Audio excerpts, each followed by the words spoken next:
Halagang 2 milyong piso ng marijuana ang sinira ng kapulisan sa nadiskubreng plantasyon sa Tinglayan, Kalinga. Yan ang report ni Patrolwoman Jezebel Moyaw. Sa patuloy na isinasagawang operasyon ng kapulisan ng Kalinga kontra illegal na droga, tinatayang 2 milyon at 400,000 pisong halaga ng marijuana ang kanilang binunot at sinunog sa isinagawang marijuana eradication sa Barangay Buscalan, Tinglayan, Kalinga noong 11 araw ng Marso taong kasalukuyan.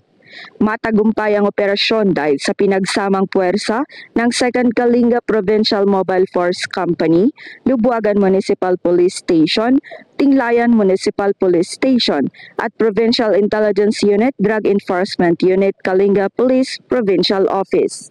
Nadiskubre sa isang plantasyon sa lupaing may kabuuang sukat na 1,200 kwadrometro ang mahigit kumulang na 12,000 piraso ng fully grown marijuana plants na may tinatayang standard drug price na 2 milyon at 400,000 piso.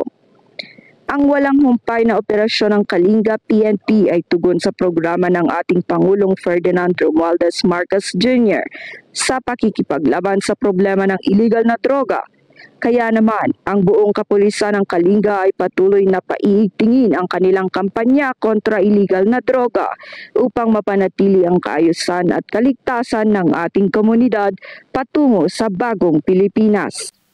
Mula dito sa Arpicado Cordillera, ako ang inyong PNN correspondent, Patrolwoman Jezebel Moyaw, alagad ng batas, tagataguyod ng Balitang Pulis.